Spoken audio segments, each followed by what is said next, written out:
Kaibigan, isang mapagpalang oras ng pag-aaral. Napakabuti ang Diyos sa bawat isa sa atin sapagkat binigyan tayo ng panahon para pag-aralan muli ang kanyang mga salita. Laging nagbibigay ito ng panibagong pag-asa na patuloy tayong tumitibay sa pananampalataya, tumitibay, lumalakas ang ating paglilingkod sa ating Panginoong Diyos habang naghihintay sa kanyang malapit na pagdating. Ito po ang iyong lingkod, Pastor Ray Urbi, bilang facilitator sa ating pag-aaral ngayong oras na ito. Binabati ko ang lahat ng ating mga viewers dyan. Maging sa Japan, sa Leyte, sa Zambales, sa Burias Island, sa Bataan, sa Surigao, sa may tulay na patpat, at ganun din sa Cagayan Valley. At sa lahat na di ko pa nabanggit, kaibigan, kung saan ka man naroroon, pagpapalain ka ng ating Panginoong Diyos na nawa mabuti ang iyong kalagayan. Patuloy kaming nananalangin sa lahat ng mga viewers at naglilingkod sa ating Panginoong Diyos. Patuloy po kayong mag-comment dyan sa comment section na nakalagay dyan, kaibigan, para maalalaman namin kung saan man kayo naroroon at nakakarating ang programang ito. Ang ating mga kasama dito sa studio ay ang ating mga dalawang mabubuti at magigiting na kaibigan, kamanggagawa dito sa NPUC. At ang una dito ay si Pastor Abraham Del Rosario. Siya po ang ating direktor ng publishing ministry dito sa North Philippine Union Conference. Kumusta kayo, Pastor Abe? Pinakamabuti, Pastor Ray at Pastor Dave, at gayon din sa ating mga masugid na taga-subaybay ng oras ng pag-aaral. Ginaganyak namin kayo, kaibigan, na mag-sponsor ng The Great Controversy. Ito ay global distribution natin, Missionary Book of the Year 2023, at atin na pong ibibigay ito sa Oktubre 14. Kung ninanais nyo magkaroon ng kopyang ito, ay pumunta po kayo sa ating mga missions and conferences.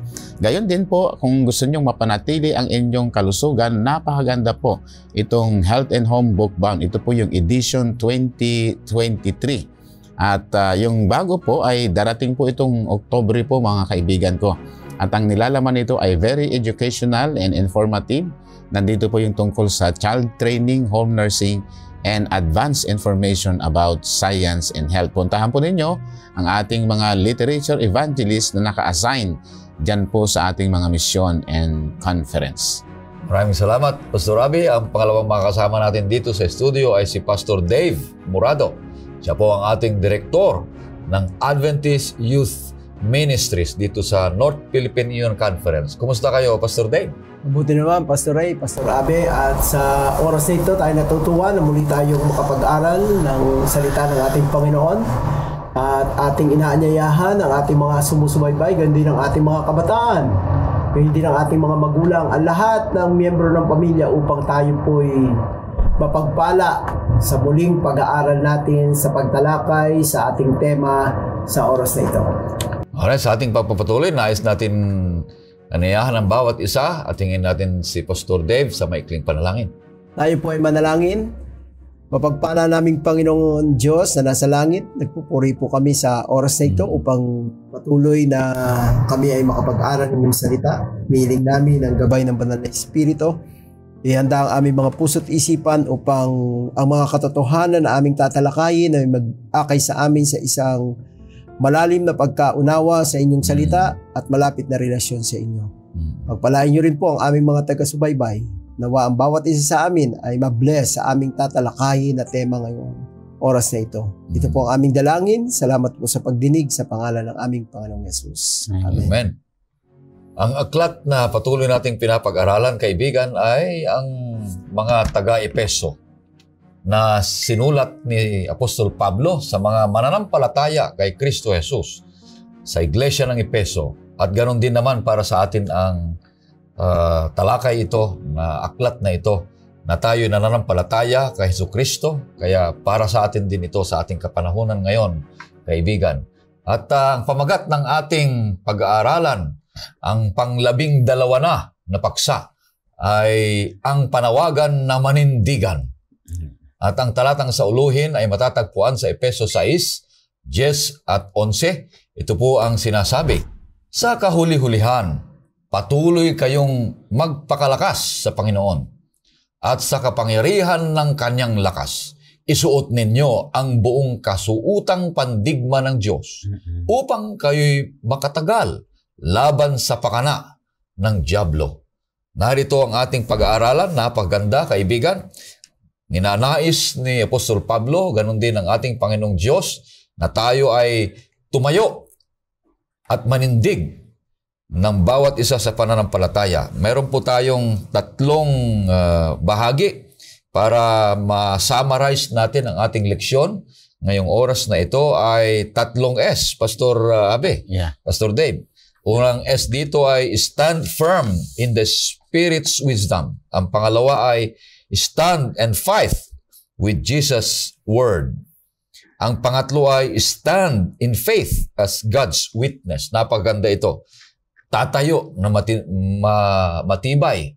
At kailangan ito sapagkat sa pananampalataya at habang tayo naglilingkod sa ating Panginoong Diyos, maninindigan tayo ayon sa ating pananampalataya, katapatan sa ating Panginoong Diyos.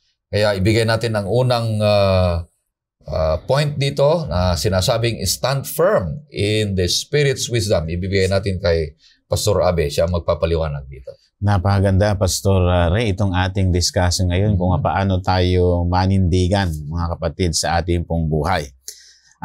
By virtue ng kapangyarihan ni Kristo, tayo po ay nagtagumpay na. At sa kanyang karunungan at kaalaman, ay kanyang ipinagkaloob ang kanyang buhay at pagpapala sa iglesia.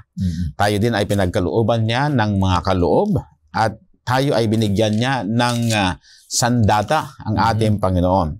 So ngayon, ang mga Kristiyano ay meron tayong pakikipagbaka at sa magitan ng sandata na galing sa ating Panginoon, ang pagbabakang ito ay matagal nang nagtagumpay, Pastor Ray. Ngayon, paano tayo manindigan? So, yung first letter S, ang sabi dito, Paul urging believers to stand firm in the Spirit's wisdom, Pastor Ray. So, dito sa binasa mo kanina ay napakaganda sa talatang sa uluhin. Kung napansin ninyo, mga kaibigan ko, sa Epeso Kabanata 6, sitas na 10, ang sabi dito ni Pablo ay sa katapos-tapos ay magpakalakas kayo sa Panginoon. Sa English ay be strong in the Lord. Okay?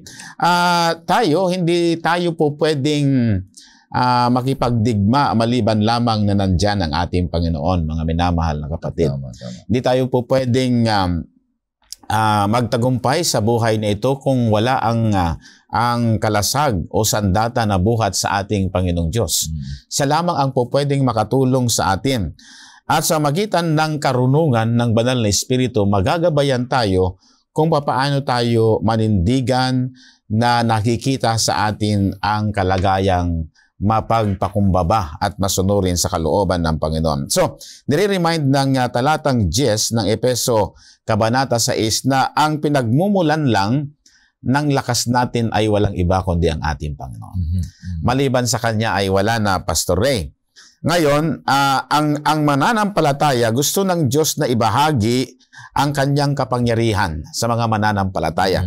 Ngayon, may mga ilang talata, Pastor Ray, na gusto kong basahin mo para makita natin kung paano ibinahagi ng ating Panginoon ang Kanyang kapangyarihan sa mga mananampalataya. Doon sa aklat ng Epeso, Kabanata 1, sitas na 19 at 21, pakireview natin yan, Pastor Ray.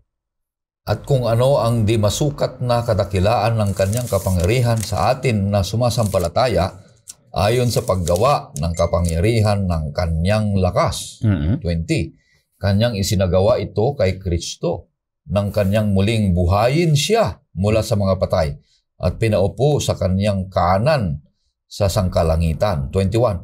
Higit na mataas kaysa lahat ng pamunuan, kapamahalaan, kapangyarihan at paghahari at sa bawat pangalan na pinangalanan, hindi lamang sa panahong ito, kundi maging sa darating na panahon. So, ang ating Panginoon ay exalted God, doon sa langit na bayan, nasa tabi ng trono ng Diyos Ama.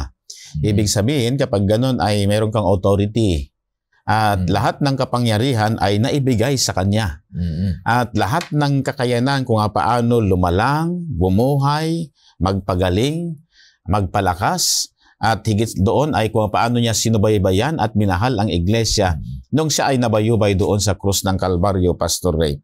So napakahalaga dito, itong kapangyarihang ito ay ibinahagi sa atin. Kaya nga nung iniutusan ng Panginoon ang kanyang 12 alagad na sa inyong paghayaw, sabi niya ay kayo ay magpalabas ng mga demonyo, kayo ay magpagaling ng may karamdaman, kayo ay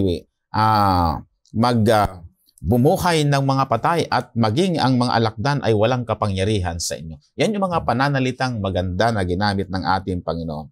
Pakibasa mo pa, Pastor Ray, sa Efeso chapter 2, verses 4 to 6 at titingnan natin kung ano yung mga bagay na ibinahagi ng Diyos sa atin. Ngunit ang Diyos palibhasa'y mayaman sa awa dahil sa kanyang malaking pag-ibig sa atin. 5, maging noong tayo'y mga patay sa pamamagitan ng ating mga pagsuway, binuhay niya tayo kay Kristo sa pamamagitan ng biyaya.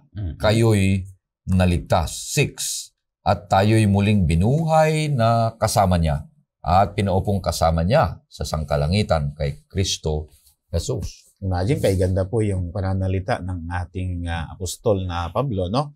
Na napakaganda ang pagkakahanay ng kanyang karunungan kung paano tayo ginabayan ng Diyos. Na tayo dati ay walang kaligtasan, ngunit nagkaroon ng kaligtasan. Patay sa pananampalataya, ngunit binuhay dahil sa biyaya ng ating Panginoon. Ito yung mga bagay na ibinigay ng Diyos sa atin, Pastor Ray. Ngayon, ang pinakamaganda dito na aking nakita, pakibasa, Pastor Ray, sa Efeso Kabanata 3, setas na 16 at 17.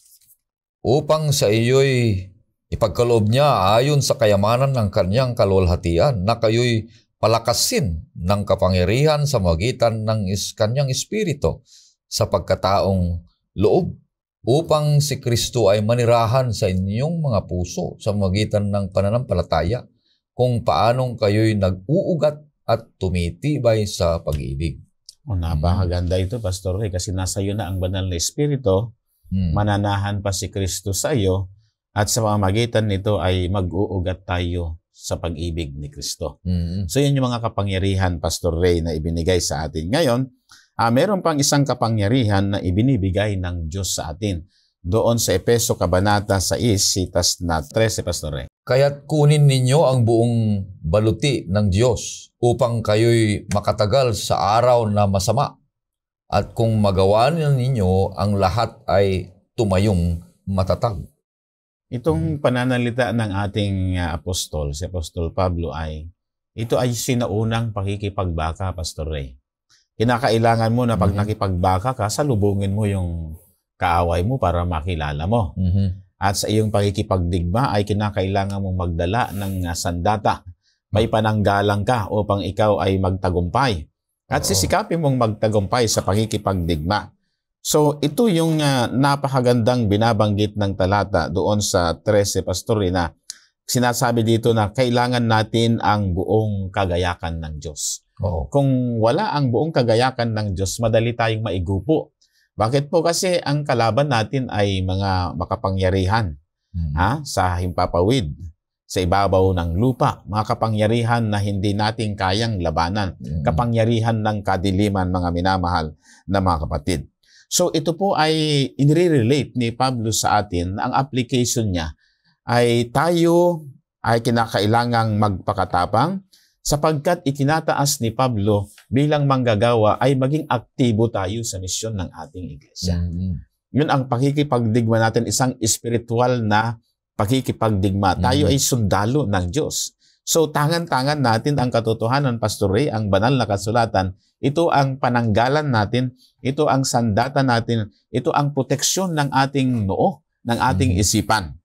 Kaya nga, sinasabi dito na kapag tayo aktibo sa misyon ng ating Panginoon, ibig sabihin na igugupo natin ang kaaway ng Diyos.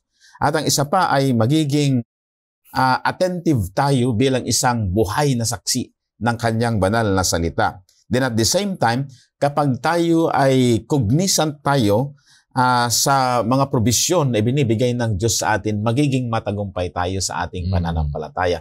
At maging palagi ang alerto. Okay? Palagi ang alerto na makiisa at makisangkot, makisangkot at tumulong sa gawain ng mga mananampalataya sa loob ng iglesia. Sa pamamagitan nito, kung tayo ay mas maraming gumagawa, mas maraming sundalo ng Panginoon, ibig sabihin, madali nating maigupo ang kaaway ng Diyos. Kasi kung mag-isa lang ako gagawa nun, hindi ko kaya, Pastor Ray.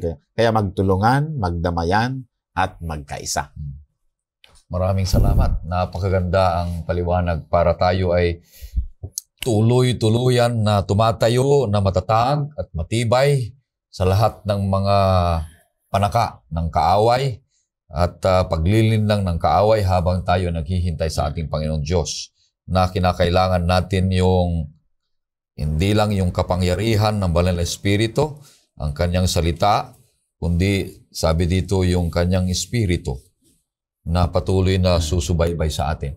Alam mo kaibigan, merong isang bata nagtatanong kung saan nanggagaling ang lakas ng boses nung nagsasalita.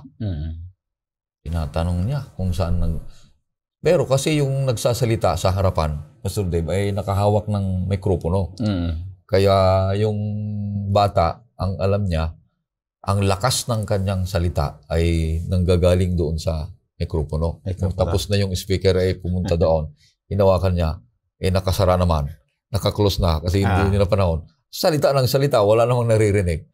Kaibigan, kung ang isang kapatid, kung isang mananampalataya ay hawak-hawak niya ang mikropono at naka-on yung mikropono, napakalakas ang kanyang boses. Maririnig sa lahat ng sulok ng kung saan man siya. Ganon tayo. Paggamit tayo sa ating kapangyarihan ng Banal na Espiritu, ng kanyang salita, para tayo ay patuloy na tumatayong matibay, Pastor? Yung sinasabi mo kanina. Tumatayo na matibay, na may talino. At masigasig sa gawain ng Panginoong Diyos. Pangalawa dito na letter S ay stand and fight with Jesus' word. Ito'y isang panawagan ni Apostol Pablo kung paano tayo mapapalakas. Pastor Dave, ipapaliwanag mo nga itong pangalawa na ibig sabihin. Maraming salamat, Pastor Ray. Ganun din kay Pastor Abe.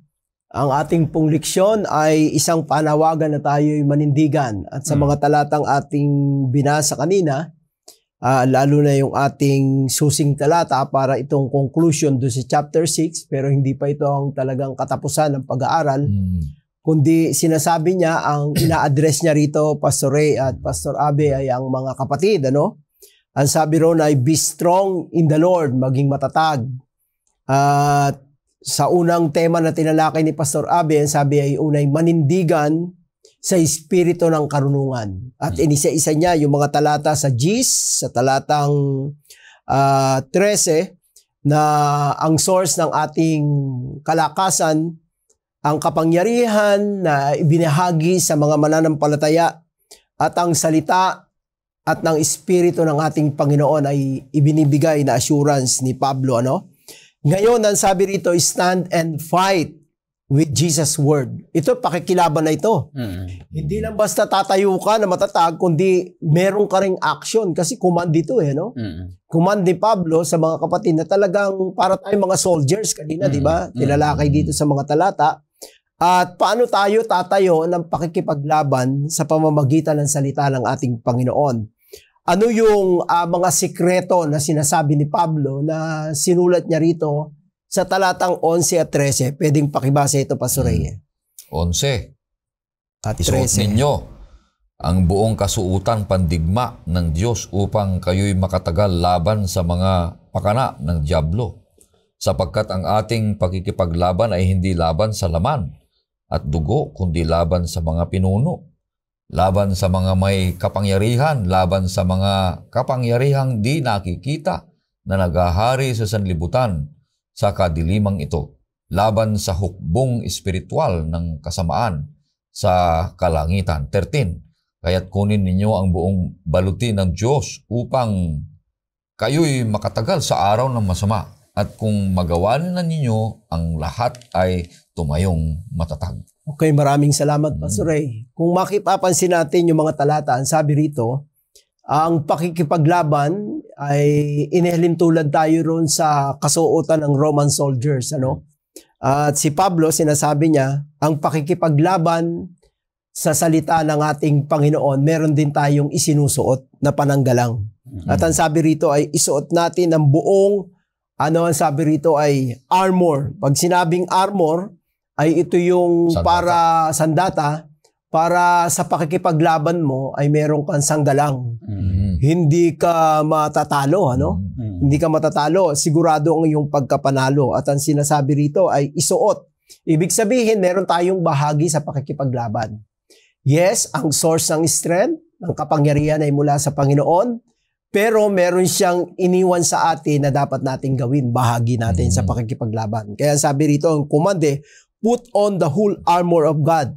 At ano yon? Ang sinasabi rito ay para makalaban tayo at ang kaaway natin ay hindi nating kapwa-tao, kundi ang demonyo, di ba? Ay ang demonyo, makapangyarihan yan di ba? At hindi natin nakikita.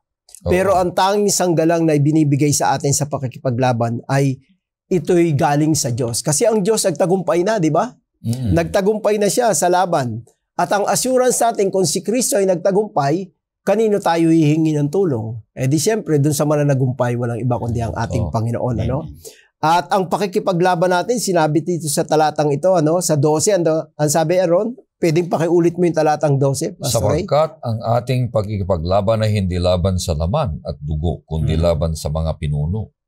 Laban sa mga makapangyarihan, laban sa kapangyarihan na di nakikita na naghahari sa sanlibutan sa kadilimang ito. Yes. Laban sa hukbong espiritual ng kasamaan sa kalangitan. Yes. Ang sabi, dinitalyo ni Pablo na ang pakikipaglaban natin ay hindi dun sa mga salaman o sa dugo. At hindi natin nakikita. Paano ka makikipaglaban, di mo nakikita yung kaaway mo, ay mahirap yun. Talo ka nun. Kaya nga, ay kung sa kadiliman nito, kapangyarihan ng kadiliman nito, demonyo, ay mas makapangyarihan yun sa tao.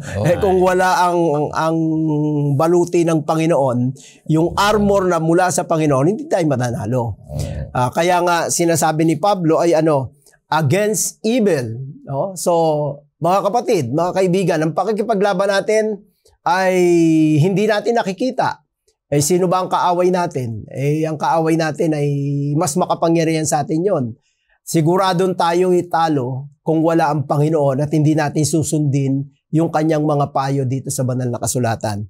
At ano pa ang sabi roon na sikreto para tayo'y nanatiling nakatayo na nakikipaglaban sa digmaan sa sanlibutan ito? Anong sabi roon sa talatang 13 hanggang 17? Pastor Ray, pakibasa. Kaya't kunin ninyo ang buong baluti ng Diyos upang kayo'y makatagal sa araw ng masama.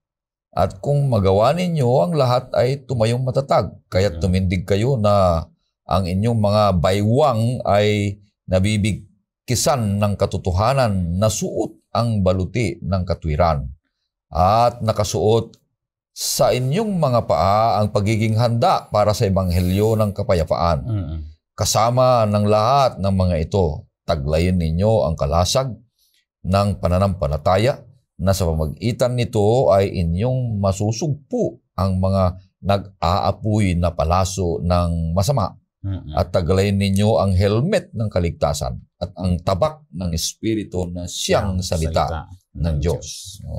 Napakaganda, no? Kung mapapansin natin yung mga talatang yon, specifically sinasabi niya ron, mula sa katotohanan, ang sabi rito, mula sa katuwiran, sa kapayapaan, sa pananampalataya, sa kaligtasan at banal na espiritu, yun ang assurance ng tagumpay sa pakikipaglaban. Amen. At mula ulo hanggang paa, sinasabi dyan, di ba? Ang mga soldier, di ba? Kompleto yan Mula ulo hanggang paa, meron siyang armor, yun yung kabuuan ng kanyang susuotin. Sa Kristiyanong pakikipaglaban, ito rin inihalintulad ni Pablo sa ating Pastor Ray, Pastor Abby. Kaya napakaganda, mananindigan ka na meron kang assurance, meron kang pananggalang.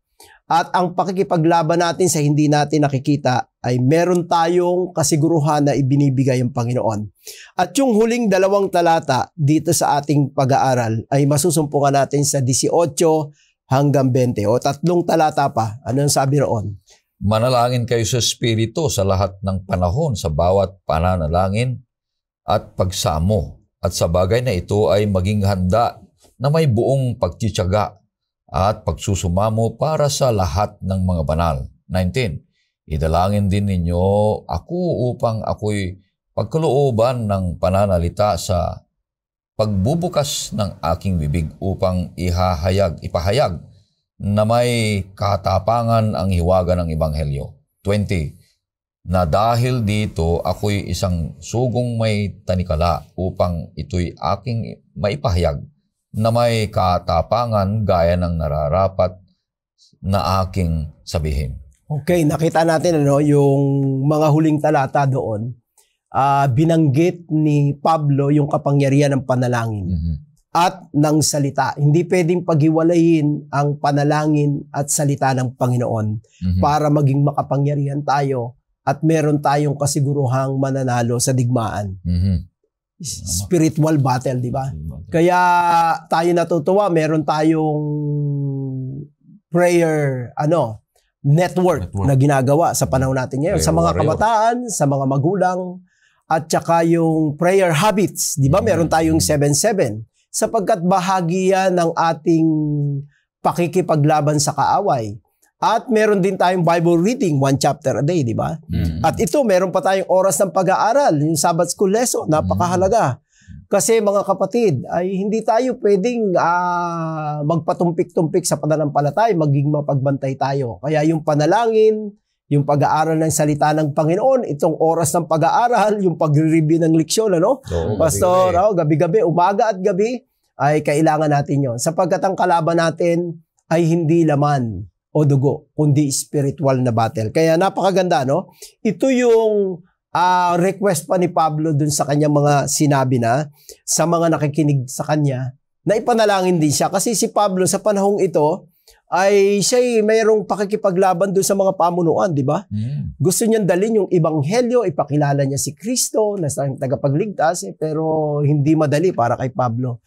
Kaya meron din siya rito wish or request na ipanalangin din siya sapagkat tayong lahat na mga Kristiyano, tayo ay mga ambassadors. Yun yung huling sinabi ron sa talata na 20. Tayo yung mga ambassadors.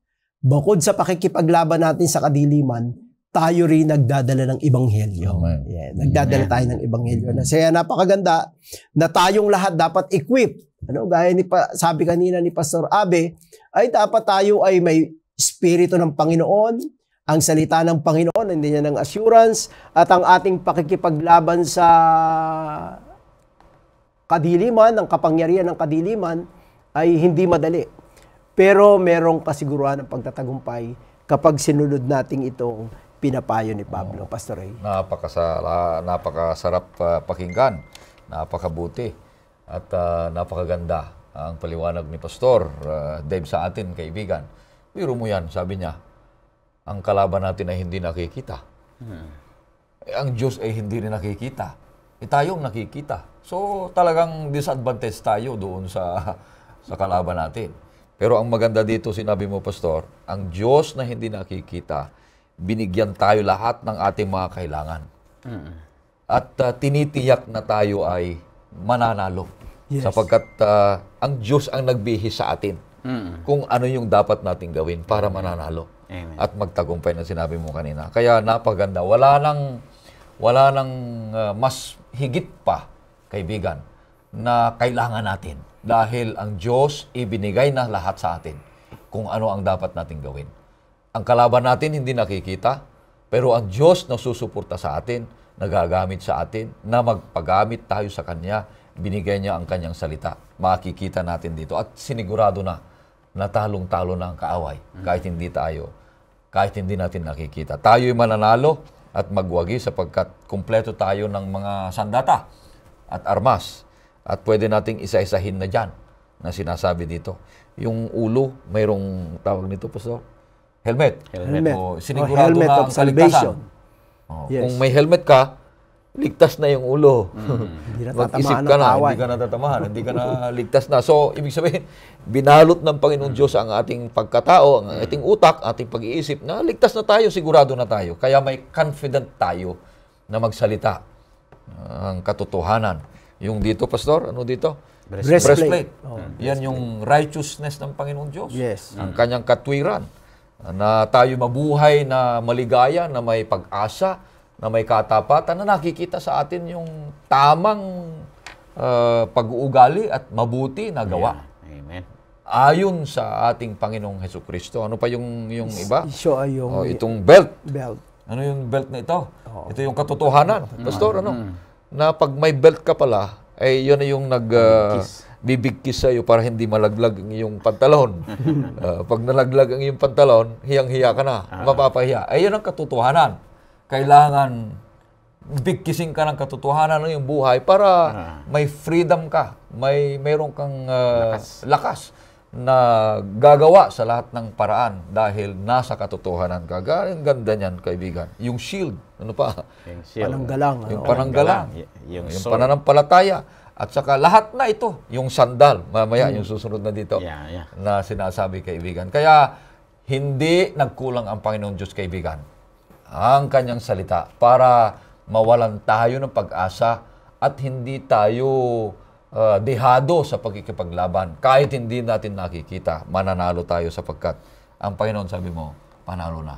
At sigurado ng ating panalo. Ang pangatlo dito na outline natin sa summary ay letter S, stand in faith as God's witness. Pastor Abe, anong ibig sabihin nito?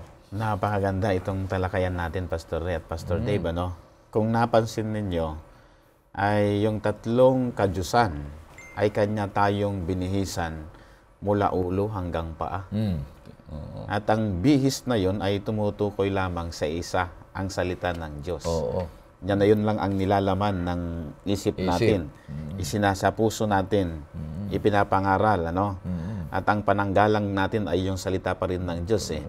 Tapos habang tayo ay yung ating mga pangyapak ay tayo lumalakad na ipinapangaral ang salita ng Diyos. Yung bigkis na nagbibigay ng kalakasan sa atin ay ang salita ng Diyos pa rin, Pastor Ray. So ngayon, natin. na talagang ang mga mananampalataya ay fully equipped ng kapangyarihan ng kadyusan. Ang banal na espiritu, ang kanyang karunungan, eh. Sabi dito, Pastor Ray, stand firm. Paul urging believers to stand firm in the Spirit's wisdom. Okay? At siya ang nagpapadunong sa atin sa tuwing binabasa natin, Pastor Ray. Then yung Paul urging believers to stand and fight with Jesus' word. Kasi may pananggalang ka, yung kanyang salita. Yung espada, yun ang salita ng Diyos, ano? Na gumuguhit sa puso ng mga tao. Nasasaktan sila. Pero in the long run, kapag hinayaan nila na ang banal na espiritu ang mangusap, mababago sila. So ngayon, ang napansin ko, Pastor Ray, na napakaganda bilang mga saksi ng Panginoon. Tayo kasi ay saksi ng Diyos. Nanamnam na natin, natikman na natin ang kanyang salita, kailangan nating sumaksi. May espada tayo. Sulong, laban sa pakikidigma ng salita ng walang takot. Yan ang pakikipagdigma natin. Hindi tayo mang-aaway, pero tayo ay makikipagdigma sa malinaw, maayos at totoong katotohanan na nasasalig sa banal na salita. Ngayon, ang napakaganda dito, Pastor Ray, ay kailangan natin idamit sa English, kasi doon sa English ay put on the armor of light. The full armor. Okay? So yung full armor of light ay idamit na natin ito. Pakibasa mo, Pastor Ray, sa Romans chapter 13, verses 12 to 13. Mapapansin natin dito, napakaganda, mga kaibigan ko at mga kapatid, kung paano tayo pinayuhan ni San Pablo. Romans 13, 12 and 13, sabi dito, malalim na ang gabi at ang araw ay malapit na, kaya't iwaksin na natin ang mga gawa ng kadiliman at ating isakbat ang mga sandata ng liwanag. Lumakad tayo ng maayos, gaya ng sa araw, wag sa kalayawan at paglalasing, wag sa kalaswaan at sa kahalayan, wag sa mga away at paninibugho. Ganda, no? Ating isuot or isakbat. Yan ang sinabi ni Oo, Pablo. isakbat. Isuot at isakbat ang sandata ng kaliwanagan. Huwag na tayong babalik sa dating gawa ng kadiliman.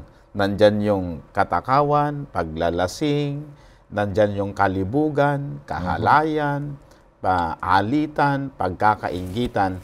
Wala na tayo doon, Pastor Ray. Namatay na yon sa ating lumang pagkatao. Ngayon, isinasakbat na natin ang buong sandata ng kadyusan.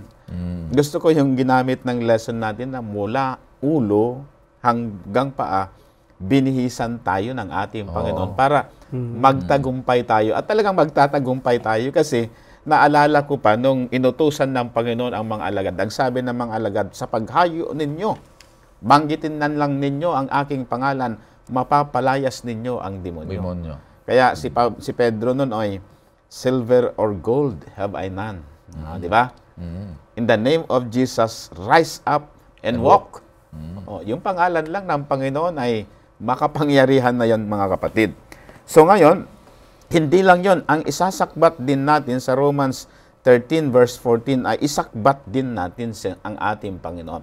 Pakibasa, Pastor Ray, sa verse 14 ng chapter 13. Kundi isuot ninyo ang Panginoong Jesucristo at huwag ninyong paglaanan ang laman upang masunod ang mga pagnanasa nito. Napakapanganib ito, Pastor Ray. Lahat naman tayo ay involved dyan, lalo sa mga lalaking matitipon na kagaya ninyo. So, ang sabi dito, pag sinuot na natin ang Panginoon, iiwasan na natin yung kahalayan ng laman. Okay, marami yan. Lalo ngayon ay ang gadget ay at the tip of your finger, right sa palm mo, nakapatong ang cellphone mo. Pag natukso ka na puntahan yung bagay na hindi dapat puntahan, ay wala na. Natalo na tayo ng kaaway ng Diyos. Kaya nga nandoon yung helmet ng katotohanan. Bawal yan. So, bawal yan. Iksik ka dyan, sabi ng Panginoon. So, yun, kailangan natin isakbat ang Panginoon. Then, ang isa pa na isasakbat natin ay isakbat natin ang ano bang tawag sa Tagalog ang breastplate, Pastor Morado? Baluti. Hindi, ano yan parang sanggalang yan sa dibdib mo Para hindi ka pananggalang sa dibdib. Put on the breastplate of faith and love. Pakibasa mo sa unang Tesalonica, Pastor Ray, Kabanata 5 at 6 hanggang 8. Sabi dito, kaya nga, huwag tayong matulog gaya ng mga iba, kundi tayo'y manatiling handa at magpakatino. Sapagkat ang mga natutulog ay natutulog sa gabi, at ang naglalasing ay naglalasing sa gabi.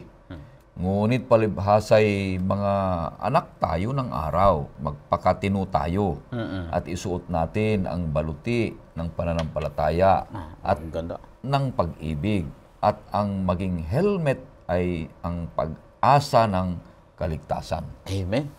Kaganda, Pastor Rian, Ito ay napakagandang kapayuhan, mga kapatid, na tayo ay mga anak na ng liwanag.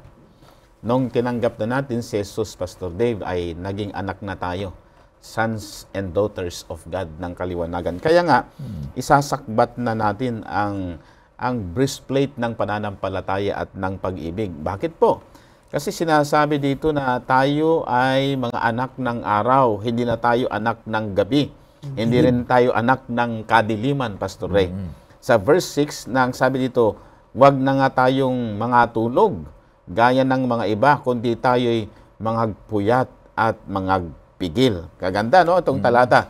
Sa verse 7, sapagkat ang nangatutulog ay nangatutulog sa gabi, at ang nangaglalasing ay nangaglalasing sa gabi. Dadapwat palibhasay, mga anak tayo ng araw. Okay. Sons of righteousness na tayo. Kaganda, po mga kapatid. Kaya, magtatagumpay tayo sapagkat ito yung sinasabi ng ating Panginoon. Meron na tayong isasakbat natin ang sandata ng liwanag, isasakbat din natin ang ating Panginoong Yesus, then isasakbat din natin ang breastplate ng pananampalataya at pag-ibig. Then at the same time, dito, tinuturo ni Pablo na ang kapangyarihan ng Diyos ay kanyang wawasakin ang mga pader ng kadiliman. Pakibasa mo, Pastor Ray, sa ikalawang kronika, 2 Corinthians, what I mean, chapter 10, verses 3 to 6. Titingnan natin ito para may mga proof text tayo sa mga bagay na pinag-aaralan natin. 10, 3 to 6. Sapagkat bagaman kami ay lumalakad sa laman, ay hindi kami nakikipaglabang ayon sa laman. Sapagkat ang mga sandata ng aming pakikipaglaban ay hindi makalaman, kundi makadiyos na may kapangyarihang makagiba ng mga kuta. Aming ginigiba ang mga pangangatwiran at bawat palalong hadlang laban sa karunungan ng Diyos at binibihag ang bawat pag-iisip upang sumunod kay Kristo. At 6, na handang parusahan ang bawat pagsuway kapag ang inyong pagsunod ay ganap na. Oh, napakaganda itong pinag-aaralan natin, Pastor Ray. Talagang ako ay natutuwa sa provision na ibinigay ng Diyos. 3 persona ang nagbibigay proteksyon sa atin. Ang karunungan ng banal na Espiritu, ang salita ng Diyos, at tayo'y ginawang saksi ng ating Panginoon. Okay? So, iyon ang ating nakita dito. So, ngayon, ipinagkaloob na sa atin, Pastor Ray, ang katotohanan. Ipinagkaloob din ang katwiran ng ating Panginoon. Ipinagkaloob din niya ang kapayapaan, pananampalataya at kaligtasan na ito'y masusumpungan lamang sa kapangyarihan ng banal na Espiritu. At sa atin po, ang Diyos ay kasama natin. Ano po mga kapatid, sa ating paghayo, sa pakikipagdigma natin, ay kasama natin ang Diyos na ang buong pagkatao natin, Pastor Ray, ay ginayakan ng proteksyon mula ulo hanggang paa. At alam natin na siya din ang nagbigay ng kompletong kasandataan sa atin. Ang Diyos pa rin ang nagbigay ng kompletong kasandataan natin upang hindi tayo magkulang at magkamali. Nakakasiguro tayo magtatagumpay kasi nandiyan ang banal na Espiritu, nandiyan si Hesus Kristo, at nandiyan ang Diyos Amang nag-provide ng ating proteksyon sa kabuang pagkatao natin, Pastor Ray. Salamat. At napaganda at sinabi pa dito yung, mayroon akong naiisip na kwento dito, Pastor, dito sa may araw at gabi. Iba'y nalin tulad na tayo'y nasa araw na. Tapos wala na tayo sa gabi. Ibig sabihin, kadiliman. Naghamon daw yung araw at gabi. No? Magpakita ka, sabi nung araw. Dahil magpakita madilim. Oo. Sinundan nung araw yung dilim. Pumasok siya sa kuweba. Oo, di ba? Nasaan ka? Sabi nung liwanag eh. Ayaw magpakita. Wala, hindi niya makita. Bakit? Liwanag na lahat eh. Wala na kadiliman. Hindi niya kilala. So yung liwanag, hindi niya kilala yung dilim. Kadiliman, tama. Ang bawat isa sa atin, hindi na kailangan nating pag-aralan yung kaaway. Basta na pag-aralan na natin ang salita ng Panginoon Diyos, alam na natin kung gaano siya kakapangyarihan. Sinabi ni Pastor, makapangyarihan ang kaaway eh. Pero mas makapangyarihan ang Diyos. Ang liwanag. Na siya ang nihalintulad sa isang liwanag. Na walang katalo-talo ang liwanag. Walang katalo-talo ang Diyos. Walang pwedeng tatalo sa Kanya sapagkat siya ang ating tagapagligtas, manalalang sa lahat, Pastor. Kaya ano pang gagawin natin? May naalala ko, Pastor Ray, na sa buong Florida, ang lahat ng mga tao ay nangamatay.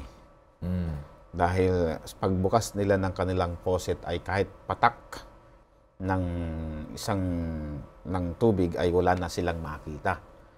Kaya nagkauhaw sila, nagkaroon sila ng tinatawag na pagkakulangan sa tubig ng supply, ang pananib.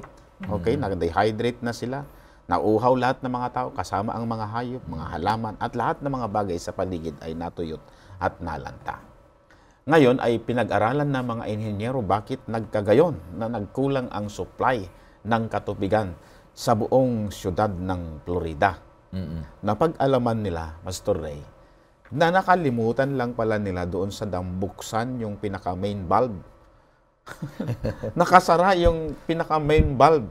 Di walang distribution. Walang distribution sa mga patubig, sa mga inumin sa bahay, sa mga halaman, sa mga hayop ay walang makakarating doon kasi yung pinaka-main bulb ng patubig ng Florida ay naisara nila at hindi nila nabuksan.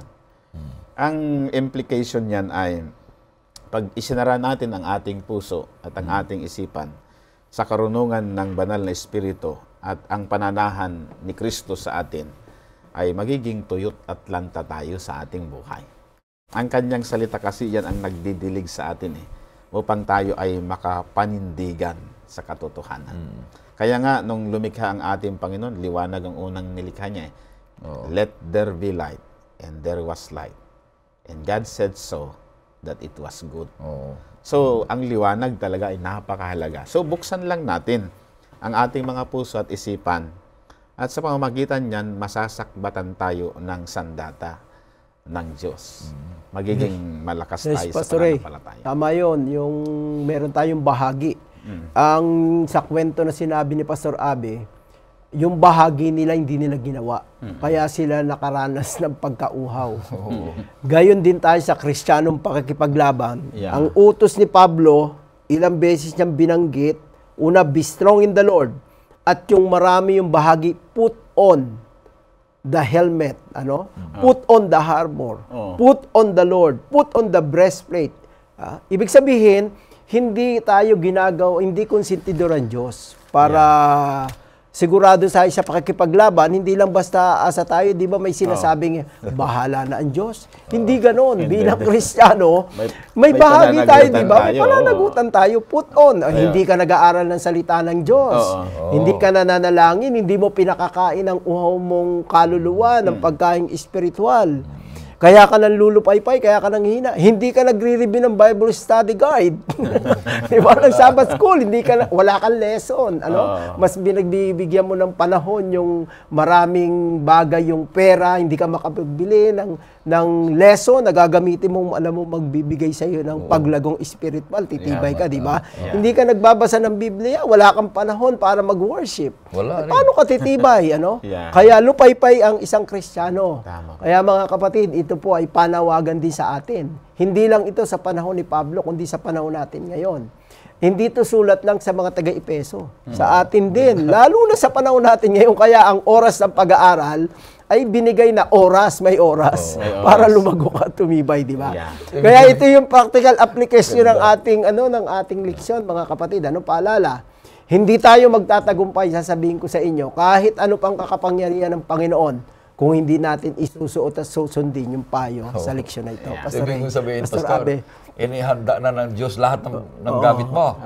Pero hindi mo naman isusuot. Ginamit, hindi mo. Para sa sundalo rin, makikipaglabang ka, wala kang suot, wala kang sundalo, wala kang manangin. Talo ka talaga, wala kang laban. Kompleto na ito. Ito, kompleto, 66 caliber. Meron pang spirit of prophecy. Totoo, ini-imagine ko si Pablo na tanikala. Tapos yung isa pa ay doon sa sundalo. Yung sundalo, pagtingin niya na gano'n, kumpleto siya lahat ng mga armas. Kumpletong-kumpleto. Talong-talo siya sa salaman. Wala siyang binatbat. Yes. Bihag siya. Pero doon sa spirituality na naisip niya, abay, sabi ko, binaligtad niya, ginawa niyang spiritual application. Galing. May suot siya, ibig sabihin yung sa isip. Kinumpara niya ron. So, kinumpara niya lahat para manalo siya sa spiritual na buhay. Tayo ay ganun din, kaibigan. Meron tayong pag-asa. Wala tayong katalo-talo. Ayon sa ating leksyon. Lahat ay naipaliwanag na ang bawat isa sa atin. Parang naalala ko pa yung dalawang galit na aso. Pastor, nabasa mo yun? Dalawang galit na aso. Sige, tuloy mo lang. Baka maalala ko. Dalawang galit na aso. Naglaban sila. Pinaglaban. Talagang matindi ang lakas nilang dalawa. Pero, yung isa, natalo din. Kasi may matatalo at mananalo dyan. Natalo yung isa. Inalaman nila bakit natalo yung isa. Pero grabe ang kanyang galit. Kagat dito, kagat doon. Pero natalo siya. Nanghina siya. Kaya siya nanghina kasi hindi siya pinapakain. Dito, sagana sa matibay siya, matagal siya, matatag siya, matibay, tumatagal, malakas, kasi kumakain. Kaya paglabanin mo yung kumakain at saka hindi kumakain. Ay, talo talaga Talo yun. talaga hindi kumakain. Wala yung pagkukuha na ng lakas. Ganon din. Kapag ang sino mang mananampalataya ay kumakain sa salita ng Panginoon Diyos at isa kabuhayan at gagawin, at sabi ito, sandals at makikipagbahagi sa gawain ng Panginoon Diyos, lalakas dyan at mananalo. Kagaya ng isang kanta na yung pinakakanta natin, Pastor Dave, sa mga bata, ay ba? Read your Bible. Read your Bible, pray every day, and you grow. Yes. Hindi na yung tama. Pastor, dadagdagan na natin. Read your Bible, pray every day, witness every day, and you grow, glow. Tama. And you grow, glow. Kasi dito sa may sinabi mo kanina, yung sandals, ibig sabihin, sinasabi dito, yung hahayo ka para ibabalita, ibabahagi yung kaligtasan na yung nararamdaman. Kaya kaibigan, mananalaw tayo. Sigurado, tiyak ang ating pag-asa ng tagumpay sapagkat nasa sa atin ang salita ng Panginoon Diyos, isa kabuhayan natin dahil ang katwiran ay naririto na ibibigay sa atin ng Panginoon Diyos. Sa ating pagtatapos, bago natin nahingin si Pastor Abby sa panalangin, ay makakarinig po tayo ng isang awitin.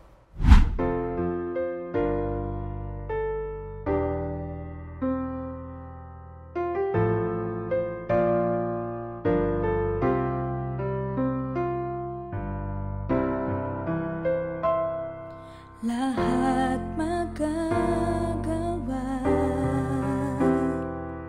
sa pamamagitan niya na nagbibigay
Okay, Tayo Pastor Abe. manalangin, mga kaibigan at mga kapatid. O dakila naming Panginoong Diyos, napakabuti ninyo sa amin, sapagkat kayo po ang nagkaloob ng kompletong kasandatahan upang kami ay maingatan, makapanindigan, at kaya naming labanan ang kadiliman sa pamamagitan po ng inyong salita.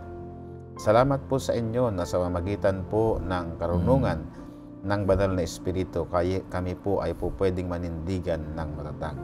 Salamat din po sa inyo pong banal na salita na sa ating paninindigan at pakikipagdigma laban sa kadiliman. Ang inyong salita ay magliliwanag sa mga taong uhaw at gutom sa mga bagay na may kinalaman sa kaliwanagan. Salamat po, Panginoon, na sa pamamagitan ninyo ang mga salitang araw-araw naming napag-aralan ay magagamit naming ipangsaksi upang kumagkagayon, O Panginoon. Marami po ang makakaalam sa inyo, sa inyong wagas na pagmamahal ay madama po nila at si Kristo'y kanilang tatanggapin bilang personal nilang tagapagligtas. Salamat sa mga viewers namin, O Panginoon, patuloy silang pakaingatan sa kanilang buhay, kalusugan, pananampalataya, at nawa tulungan ninyo silang magkaroon din ng buong sandata, buong kagayakan ng isang mananampalataya upang kumagkagayon, lahat po kami ay magtatagumpay at magmamana ng buhay na walang hanggan. Salamat sa blessings ng langit, hinihiling po namin at dinadalangin sa dakilang pangalan ng aming Panginoong Hesus. Amen. Kaibigan, tayo hinahamon ng Panginoong Diyos sa pamagitan kay San Pablo na tayo'y tumayo na may panindigan, na tumayo sa pamagitan ng salita ng Panginoong Diyos. Mahal ka ng Diyos kagaya ng pagmamahal namin sa iyo.